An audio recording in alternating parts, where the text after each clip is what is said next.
Hello and welcome to a new showcase basically for 10, actually 11 different teams you can use for our Ultra Premiere for the upcoming change. I think it's when you hear that it's a Saturday. We're gonna have the league change on Monday already, so you can prepare already for the team, for the upcoming meta and stuff like that. There's battles I recorded and there's teams I picked. The first 10 were recorded and picked before the new move update. But the new move update basically only changed Nidoqueen maybe as a new really meta one for Ultra Prem, and maybe Dragalge, but who has a Dragalge? It's like really difficult to get.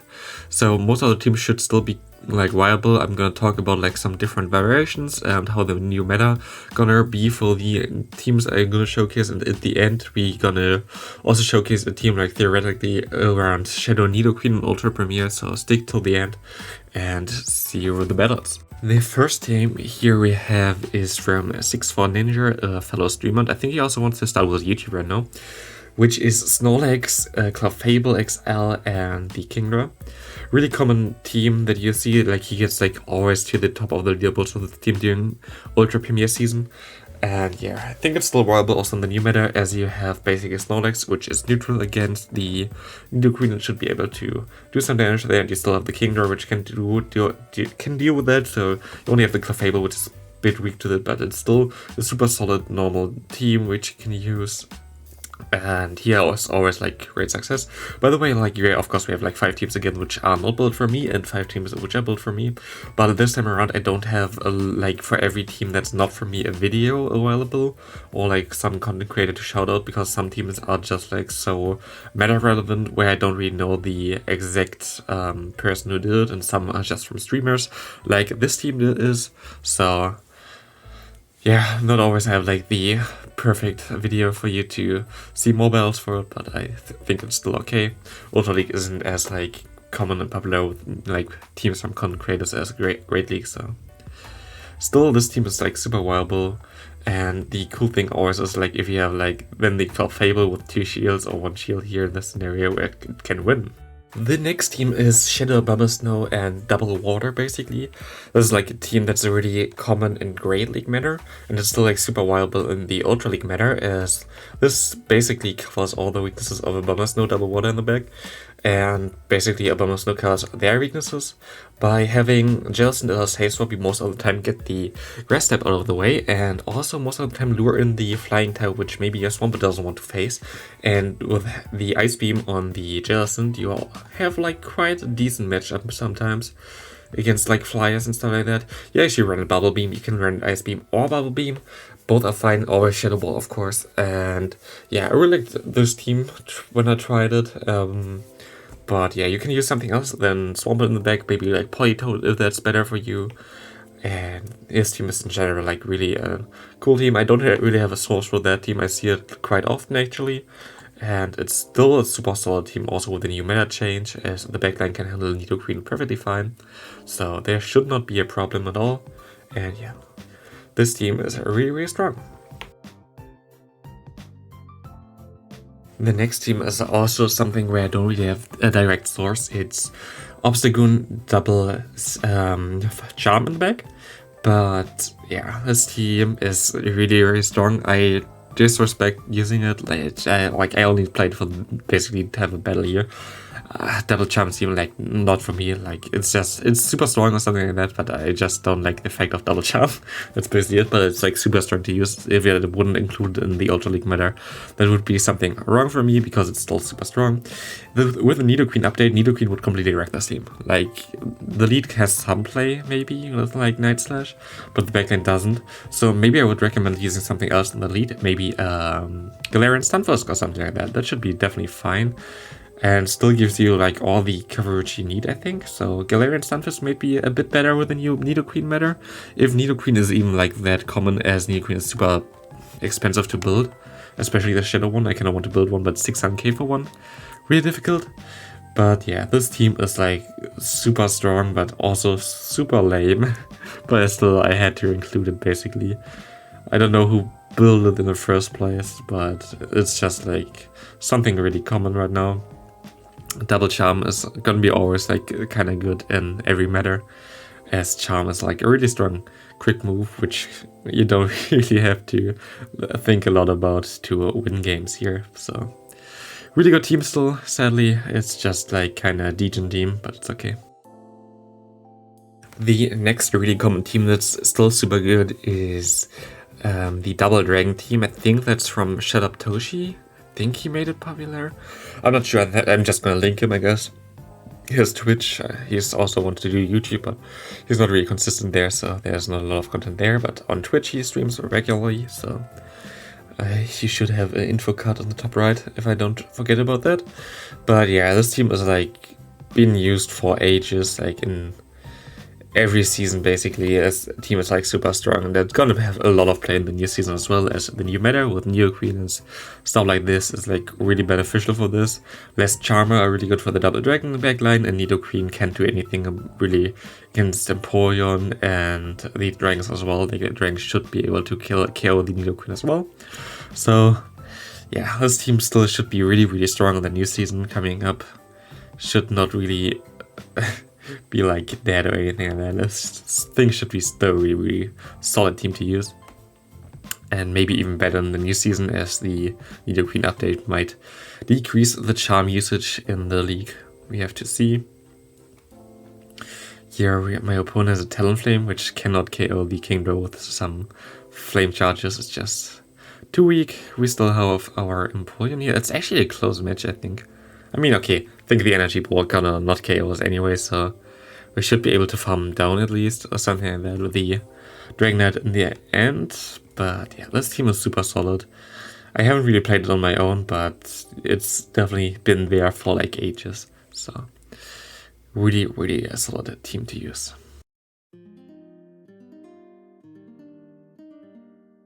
The next team is a team that you might already know from my Great League success with that. It's just the Swampert, Swampert with Galvantula and the Skarmory in the back. Like, you can now use this team also in Ultra League, as Skarmory and the Galvantula are now basically really strong in this league thanks to the XL update. Now they get to nearly 2500 CP, and this team is like still super strong, as the coverage, like in general, like the team composition is like super strong. Most of the time you get like the Talonflame out of the way with the Galvantula, which you don't really want to face with the Skarmory in the back, so that's always like really good. And then you still have the Swampert for the Talonflame and things like that. It's just like super good together. Here my opponent has a Dragonite. We can just go into our Skarmory and farm him down, pressure him, and he has his own Swampert, and we still basically have our Skarmory, a Swampert, and we should be able to win this game here, hopefully. It's actually still gonna be a close game. Our Swampert is like really strong here, but we should survive on one Hydro Cannon, should get to our own Hydro Cannon. And yeah, we can just shield here, get to the Hydro Cannon, put him low, farm him down with less Skarmory, and we should be able to win this match. But this team is just like still a super solid team. I don't have a video for that, but it's like kind of common used by other people as well. So, but I don't know who like originally created that. I mean, I played it in Great League, but for me that was not something that I really created. I think it's just something I just used.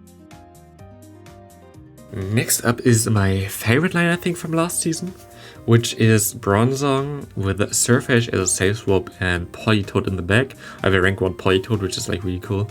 Now we have the Bronzong XL with the new move Payback, and this team in general is like such a strong team. Here we have like the Politoed, which can just handle those G-Fisks. And yeah, you don't really want to face a Steel type with your lead, so having 2 answers in the back is super strong. And the cool thing about the Surfetch is that you basically always get out the Venusaur from your opponent, and you have Brave Bird on the Surfetch. So if your opponent has a Venusaur, which is like a lot of people run Venusaur in this league, you can just Brave Bird it, as you most of the time get to the move before he gets to his charge move, because you get like 1 or 2 extra counters free in there, and either you get a shield from your opponent or your opponent dies from that. And you still have your, if you get a shield, you still have your Bronzong, which just hardwalls the Venusaur and can farm down and get like energy lead. Then you still have the Politoed, which is just like super strong and broken anyway. So I really like this team. Problem with this team is maybe like Talonflame lead, but you can still kind of go into your Surfetch and I think get a shield there. So still it's okay to deal with. Here we just have our Surfetch adjacent, and we still have our payback move here, which you can use against this adjacent. My opponent actually makes a super good swap here. I think this game was actually crazy. I don't know. We have to see. Yeah, I have to call the bubble beam bait here. I would have survived, I think, a Shadow Ball, but I had to call the bait.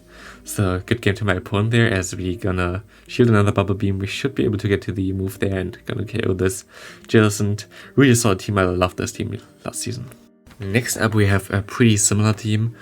We have Drifblim in the lead. We have Surfetch as a safe swap again. Basically the same thing we wanted to do with the with the other team, with the Bronzong team, where we try to bait out the Venusaur because the Venusaur don't really want to face the lead and can Brave Bird this thing or just like do a lot of shield pressure with this thing. But yeah, here we also have the Excadrill in the back. The Excadrill is like really cool, unique and spicy, but if you have a G-Fizz, you can also use a G-Fizz, which is most of the time even better.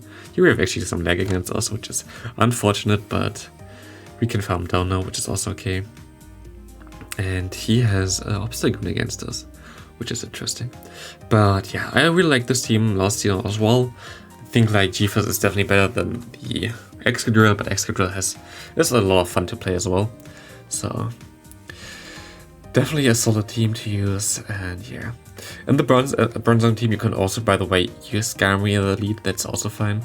And this team's, like both of those teams, I have with Surfetch as super good against Nidoqueen as well, as you can counter them with nearly every Pokemon there. Like Excadrill doesn't care about the Nidoqueen, the Lead doesn't care, the Drifblim doesn't care about the Nidoqueen, Bronzong wouldn't care about Nidoqueen, and also Skarmory does not really care about the Nidoqueen. So super solid teams for the new meta as well. So yeah, I highly recommend them using them. And here we actually catch the move on the Drifblim, which is super important, I think. The cross jump there, which actually does KO it, and we get to the move because of that. Super important catch there, and good game. Next up, we have like an advanced version of my OG line, the line which made me kind of popular, which was like Magnezone lead with this team. But I don't think Magnezone lead is as good anymore, as we have the Talonflame now in the meta, which kind of works the whole team then. And so I decided to go for a Alolan Golem basically here, which is also like really strong, is electric type. You can use Ampharos in the lead, which is also like something a lot of people used, which is really good. And yeah, this team is, in general, is like super solid. I like the Shadow Gallade. Like, you can use normal Gallade. I like Shadow Gallade. It's just like one of my favorite ones to use as a safe swap. It brought me to rank 1 in the world at the one stage, so it's always gonna be one of my favorite Pokemon to use. And here we actually, oh, I don't know, this game might still be kind of close, we have to see. But he let this one go, and I can go for a Frenzy Plan. This game actually is still gonna be super close. I don't know if we can win this actually. We have to see if we can catch a move here, and we're gonna catch the move on the Alolan Golem, getting the cross shove on him. He actually can survive that, which is like scary, but we still have a shield. We get an extra move in here. This should be a good game here. I don't think he gets to 3 moves. He goes all Rock Slide anyway, and good game to my opponent. Really well played. And now we kind of get into the category Spice Team. We have the Porygon here, and this team is actually not that spicy. I like Jirizo's team. This team was actually super solid to me. I love to play Porygon 2. I think it's a super solid mod. And here we have like Snorlax against us, especially if you get the debuff with a tri-attack. This team in general is like super balanced, as, oh, we get the debuff here, nice. As we have the lead with the Alolan Raichu XL, we have the Bomberstone on the back, and we have this thing as a safe swap here.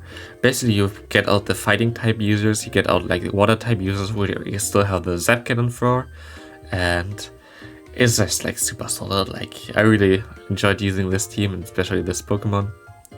My opponent is like super debuffed right now. The Glade is nearly dead, and now it depends what he has in the back. And this is gonna be a really short game, as he's gonna surrender right now, and good game there. Last and most likely also least, I have like one of my favorite teams to use for the last few seasons. It's such a meme team, but it's like such a fun team to use as well. We have the Kingdra, we have Cryogonal, and we have a lower than 9 tails. Cryogonal, please don't underestimate Cryogonal. It's just actually a super solid Pokemon to use in Ultra Premier, as it has like a really unique moveset and has super good stats actually. It's not bad. I had like a lot of success with that, like at the, I think season 6 was it? I got to my highest elo with this team. It's just actually like super solid, like a 3,300 or something I got to this team. And like no one expected, of course. And here we have Electrode against us, which is also really spicy, but we have the Night Slash here, which we get like really fast, I think 4 and then 3 ice shots to get it. And we have like the potential boost chance as well. And we have a really spammy move here, and we have Solar Beam at the other end to nuke those water types, and this happened a lot of times as well. But yeah, we can just go for the Night Slash here. Sadly, we don't get a boost in this game. But we are gonna be able to get a lot of damage on this thing. We have now basically energy dry after this move, and we can farm everything down with our Kingdra, which is all we kind of want. And this is gonna be a good game. And now we're gonna talk about Nidoqueen as well. Okay, let's talk about Nidoqueen, which is gonna be number 5 on the best Pokemon to use for Ultra Premier Cup now as a Shadow version. Also, the normal version is really good, but I don't know if you're gonna see as many, as you need to be like level 47. It's like really expensive to get. I need for my rank 3 Shadow one, which I have 600k Stardust, which I'm still not at, but I try to get it. But here you see like which it can counter like Venusaur, Charizard, Dragonite, Empoleon actually can win if you bait. And like Togekiss in general, like those fairy types are really good for that. And also what you cannot see most of the time is that Ultra Premier is a league that's kind of based around fighting types. So Nidoqueen is gonna be like really good in this scenario in general. You're gonna see on the right side how a Shadow Nidoqueen does against the meta. And I already built like a team around it, which is Umbreon as a safe swap and Obstagoon in the back. Basically what you want to do is get out the fighting type or the fairy type on the Umbreon, and Umbreon is actually like so bulky that most of the time can get a shield from those Pokemon as well. So you kind of get that rid of for the Obstagoon, as the Obstagoon kind of is there to counter steel types, which the Nidoqueen only really wants to see if it has energy lead. So I think that's a super solid team which you can use in Ultra Premier. And yeah, Nidoqueen gonna be like really strong. Also Dragalge gonna be strong, but Dragalge gonna be nearly impossible to get without like people using Ruka and like Deathit and stuff like that. So I don't know. Steelix gonna be also really good. I'm really lucky that I started rocking my Steelix already like over a month ago, before I even know that it's gonna have this upgrade. So it's gonna be fun to showcase as well. But yeah, I think this team should be already strong around Shadow Nidoqueen. Gonna be a really good Pokemon to see. Gonna be interesting how the new meta gonna be there. And yeah, I hope I see you in the next video. I hope if you enjoyed this video, it's like a lot of work always to do this kind of videos. I would appreciate it if you subscribe if you haven't subscribed already, and I hope I see you in the next video, and have a great rest of your day.